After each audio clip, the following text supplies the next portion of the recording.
Hey friends, welcome to Dark Ascent, and today I'll examine the Dhaulagiri climb, where two nerds were headed straight into their doom, and these Sherpas saw it coming right from the start. Armed with only internet knowledge, these two tech guys were certain their data knew better than the Sherpas guiding them, and the price they paid for their ignorance was one of the most merciless outcomes I have ever seen a mountain give. It was October 4th, 2020, and somewhere above 26,000 feet on Dhaulagiri, two Americans were still climbing toward the summit, long after the hour their head Sherpa had begged them to turn around. Dhaulagiri is the seventh highest mountain in the world. 26,795 feet of rock and ice rising out of central Nepal, and its name comes from old words that simply mean the White Mountain. From a distance, it is one of the most beautiful things you will ever see. A vast, shining pyramid of snow standing over one of the deepest river gorges on the planet, the Great Trench of the Kali Gandaki, running between Dhaulagiri and its rival Annapurna. Up close, it is something else entirely, a place that has killed a long list of very good climbers and shows no sign of slowing down. It was first climbed in 1960, and since then it has earned a reputation as one of the most dangerous of all the big peaks. The weather turns violent with almost no warning. The snow loads onto the slopes and slides without asking, and the summit day is long and cold in a way the photographs never show. People who have climbed all over the Himalaya will tell you Dhaulagiri scared them. That is the mountain Anson Reardon and Roman Sable were certain they were ready for. Weeks before they left home, Roman had already laid the whole climb out online for everyone who followed them, the way the two of them laid out everything. There was the training block written up in detail, the months on the treadmill and the indoor wall, the heart rate zones, a gear list worked down nearly to the gram. There was the acclimatization schedule and a summit day timeline broken into hours. The move to high camp, the start in the dark, the turnaround time, the descent. He wrote that they had read every account of the mountain they could find and built the plan around the numbers, that the two of them had done the work, and this was simply the execution phase. He signed off the way he ended everything that season, certain and upbeat, telling everyone they had modeled every variable that mattered, and that the data did not lie, and that the next big post would come straight from the summit of the seventh highest mountain on Earth. It's wild to me that these two guys with at least some actual experience behind them still underestimated one of the deadliest mountains on Earth and figured their spreadsheets had it solved. The trek should have been the first warning. It takes the better part of 2 weeks just to reach the foot of Dhaulagiri, and when the trail finally tips over a high pass, the mountain stands in front of you, enormous and silent and completely indifferent. Most people feel a kind of healthy fear in that moment, the sudden understanding that the thing in the photographs is real and very large and does not care that you are coming. If Anson and Roman felt any of it, they did not show it. 2 weeks of walking towards something that size is supposed to teach a person humility, and somehow it taught these two, only that they were still on schedule. Anson was 28 and Roman was 27, and they had met years earlier writing software at the same company in the Pacific Northwest. By the time of this story, they had money, the sudden kind that arrives when a company you helped build gets bought, and the particular confidence of men who are very good at one difficult thing. They could take a hard problem apart, model it, and solve it, and it had always worked for them before. Nobody who knew them would have called them fools. The trouble is that a mountain is not a system. It does not negotiate, and it keeps no record of how clever you were on the way up. All the way in, the updates kept coming. For 2 weeks, Roman posted from the trail almost every day, a photo of the path winding up into thinner air, a shot of a tea house, a note that the team felt strong and was right on schedule. When the mountain finally rose into view over the last high pass, enormous and white and silent across the valley, he posted the picture everyone had been waiting for and wrote that it was so much bigger than the photographs, that just standing there looking at it gave him chills. But the message underneath was the same as always,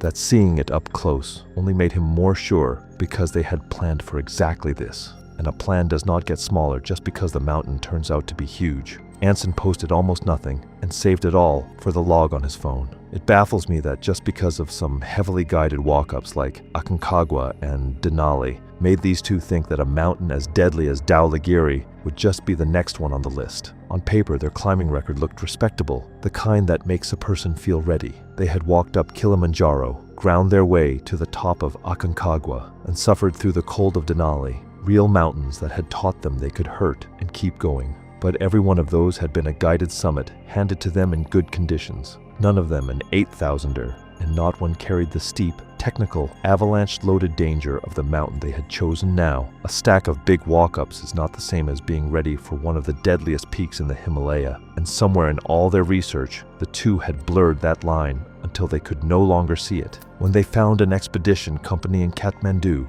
willing to take paying clients up Dhaulagiri with full Sherpa support and bottled oxygen, the only thing left between these two and the mountain was money. And money they had. The autumn they chose was the autumn of 2020, which made the whole thing stranger still. Nepal had only just reopened to expeditions late that summer, with testing and paperwork and a fraction of the usual crowds, and the climbers who actually turned up were a small, hard, determined group. Anson and Roman handled the pandemic the way they handled everything, as a set of obstacles to be managed, forms to fill out, and tests to pass. A logistics problem with a clean solution. It did not seem to occur to them that a year when almost no one was climbing might be a year to wait, rather than just a year with shorter lines. And so, while half the world was still locked down, the two of them flew to the far side of it to climb the 7th highest mountain on the planet. From base camp, Roman wrote a long message home describing the whole setup, the cluster of tents on the glacier, the cook tent, the prayer flag strung over everything, and the team of Sherpas who would be climbing with them. He wrote about the Sirdar, a quiet man named Nuru, who had apparently been up here more times than Roman could quite believe. He said the guides were careful, maybe a little too careful for his taste, always talking about resting another day, waiting for better snow, being ready to turn around, and that he respected it, but that he and Anson had not crossed a locked-down world to play it safe. He mentioned, almost as an aside, that whenever Nuru read the weather off the sky, the two of them would quietly check it against the forecast on their phones, and that so far the phones had been every bit as good. He signed off saying the models showed a window opening in early October and that they would be ready for it. At base camp, they met the men who would actually keep them alive, a team of Sherpas led by a Sirdar named Nuru, with a younger, steady climbing Sherpa named Dorje among them. On a properly run expedition, each client climbs the hard ground with his own personal Sherpa. So up high, it would fall to Nuru to shadow the one of them and to Dorje the other. Nuru was in his middle 40s and had been climbing these mountains since he was a teenager. He had stood on the summits of several 8,000ers and, just as importantly, had turned around just short of a few others and walked home alive. He read the weather in the sky and the snow under his boots, and most of all he read people. It did not take him long to read Anson and Roman, and what he saw worried him in a way he had learned never to ignore. Nuru had forgotten more about these mountains than those two would ever learn, and they still kept overruling him with a phone app. I would have walked off the mountain right there. Anson kept a log through the rotations, the same way he logged everything. A few clipped lines tapped into his phone at the end of each day. The entries read like a spreadsheet that had been taught to talk. The altitude reached, the hours spent moving, the resting heart rate, the blood oxygen number off his watch, and a one-word grade for how the day had gone. On the days the climbing wrecked him, the days he could barely eat, and his head pounded in the tent all night, the log still recorded a saturation number he had already decided was acceptable and a note that the trend was holding. He wrote down the schedule Nuru wanted, and then wrote down the schedule they actually kept, which was rarely the same. Nowhere in any of those entries was there a line for fear, or for the way the thin air up high had started to feel like a hand pressing on his chest, because those were not things that fit in a column, and what did not fit in a column did not quite count. The acclimatization rotations were where the cracks first showed.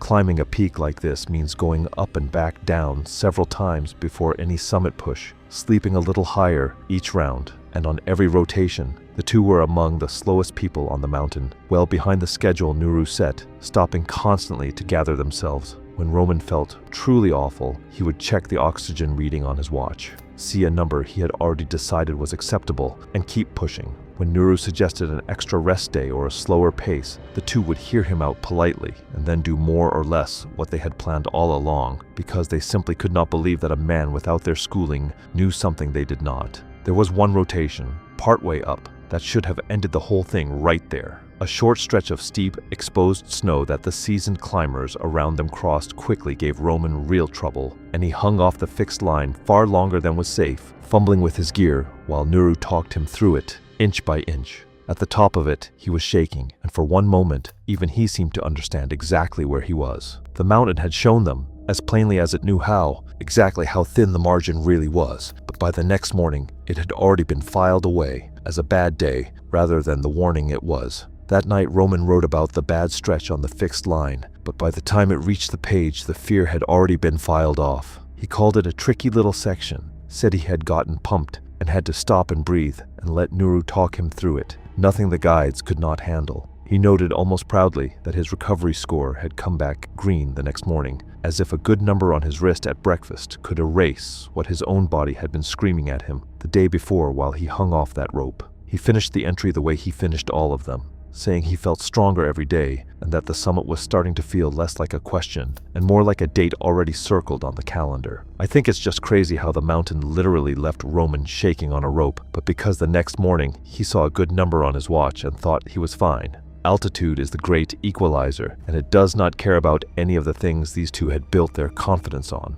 Above a certain height, the body simply begins to fail, the thinking slows, the judgment frays, and no amount of cleverness at sea level changes what happens to a brain starved of oxygen at 25,000 feet. The Sherpas saw it in them on every rotation. The slow decisions, the stubbornness hardening as the air thinned, and quietly, among themselves, they began to say the things mountain people say about clients they are worried about. And they kept doing their jobs anyway, fixing the ropes and carrying the loads, because that is the arrangement, and because hope is a hard thing to kill, even in men who have watched these stories finish before. The route ran up the northeast ridge from base camp at around 15,000 feet, through a Camp 1 and a Camp 2 to a high camp above 24,000 feet, with the summit still more than 2,000 feet above even that. All season, the mountain kept loading with fresh snow between the clear spells, and the Sherpas talked quietly about avalanche. One night low on the mountain, the whole camp woke to the long, rolling boom of a slide out in the dark,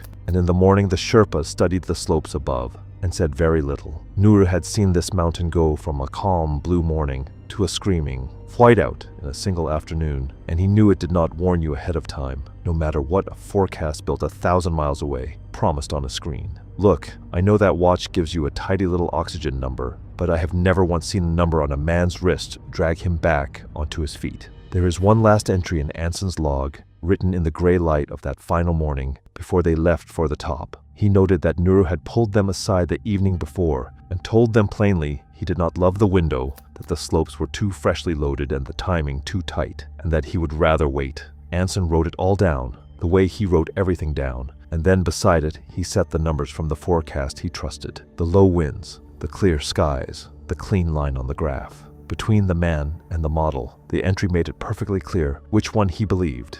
He closed the log, noting that they had come too far and trained too hard to walk away from a window this good, and that the data was on their side. When the weather window finally came, it was a narrow one, and Nuru did not like it. He saw the window as thin and the mountain as far too freshly loaded with snow, and he would much rather have waited. But the season was running out. The clients had paid a great deal of money for the summit they came for, and a guide can warn a grown man only so many times before the man decides for himself. When the window finally showed up on the forecast, Roman posted that this was it. He walked everyone through the plan one more time. The move up to high camp, a few hours of rest, the start in the dark before midnight, the summit by mid-morning, then down and safe by the afternoon. He wrote that every model he and Anson trusted agreed on a calm, clear window, the cleanest they could have hoped for, and that after a year of training and a year of waiting out a shut-down world, the two of them were finally going to stand on top of Dhaulagiri. He told everyone to keep an eye out, because in a couple of days he would be sending a photo from the highest place either of them had ever stood. The climb to the high camp took them far longer than it should have, and they arrived later and more worn out than anyone wanted. Nuru watched them fumble with their gear in the cold, and did the math in his head that they would not do it for themselves, and he did not like the answer. The only safe plan was to rest a few hours and leave for the summit in the deep cold before midnight, so they would be on top in the early morning with the whole day to get back down. You climb in the dark, precisely so that you descend in the daylight,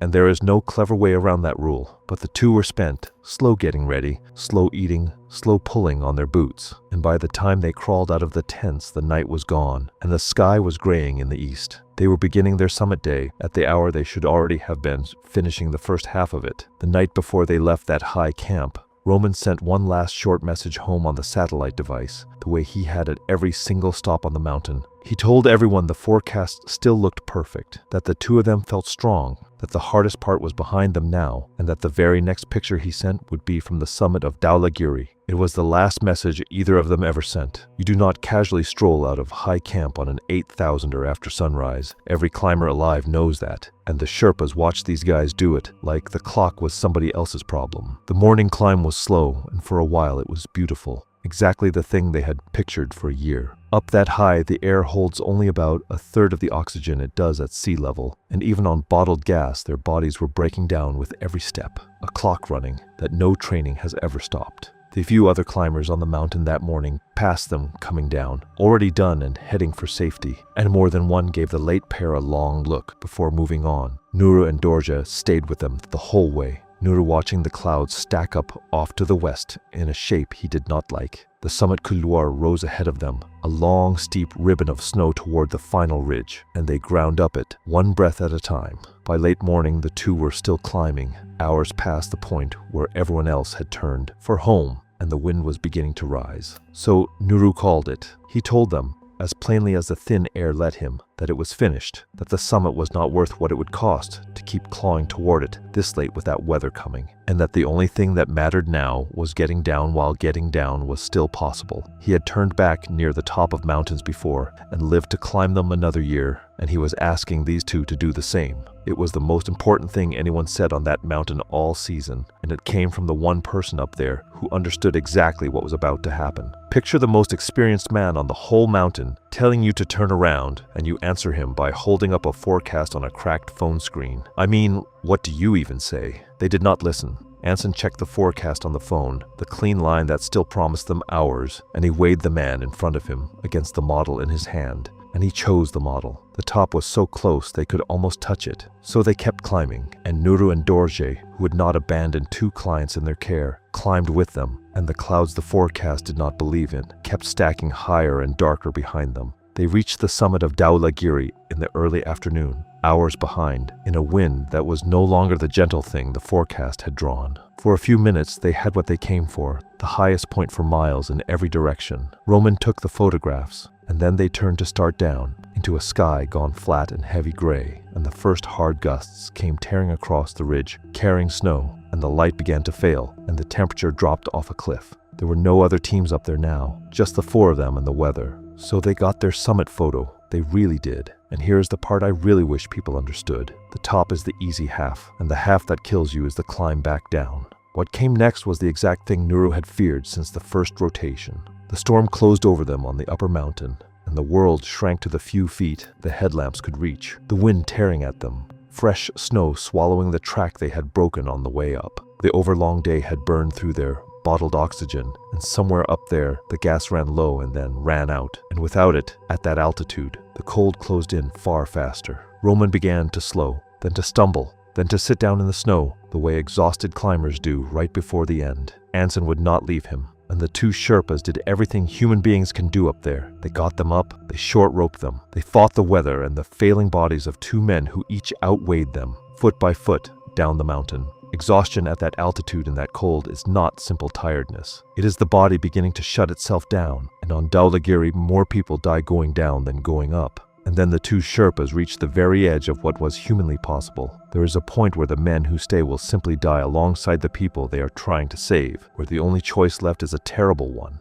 Go down and live, or stay and let the mountain take 4 instead of 2. By now, neither client could stand on his own, and 2 spent, freezing men cannot carry 2 grown men down steep ground in a storm. They stayed until staying meant dying, and then Nuru and Dorje were forced to leave and climb down toward the high camp, carrying a weight no person should ever have to carry. But suddenly, turning their backs was the hardest thing either man had ever done on a mountain, and both of them knew it would follow them the rest of their lives. Both Sherpas stayed up there until 1 more minute would have killed them too, then had to turn and climb down without the men they were hired to bring home. I do not know how you carry that. That descent was the kind of thing that ages a person, half frozen, picking their way down ground they could barely see. Nuru and Dorje reached the high camp and could do nothing but wait, listening to the storm tear at the tent and watching the door for 2 headlamps that never came. No signal came from the satellite device, and even if one had, it would have changed nothing, because nothing flies into a Dhaulagiri storm in the dark, and the height where the two had stopped sat far above any line a rescue could reach.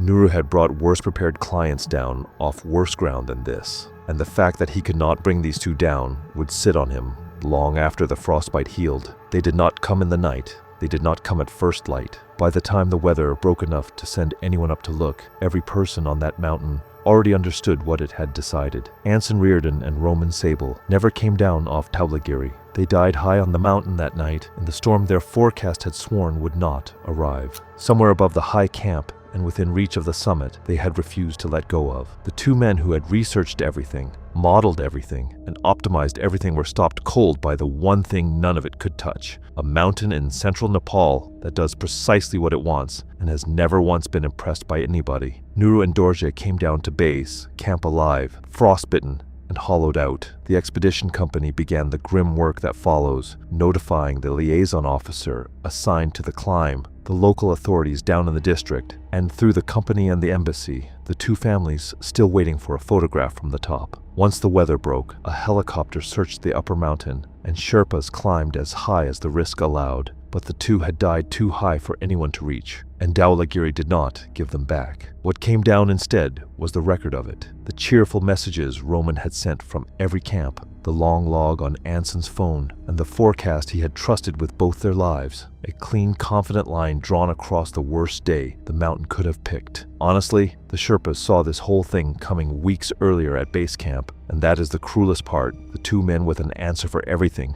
never thought to ask the people who knew. The Sherpas had understood it long before the end, the way they almost always do, because their knowledge is the kind you cannot download, earned one hard season at a time. Nuru had read those two at base camp and quietly known, and he had still gone up and still fought for them, because that is what those men do. Anson and Roman were not bad people. They were clever and confident, and they made the oldest mistake there is. They confused being smart with being safe. The mountain did not hate them. It simply did not care, and the people who did were the ones they never thought to listen to.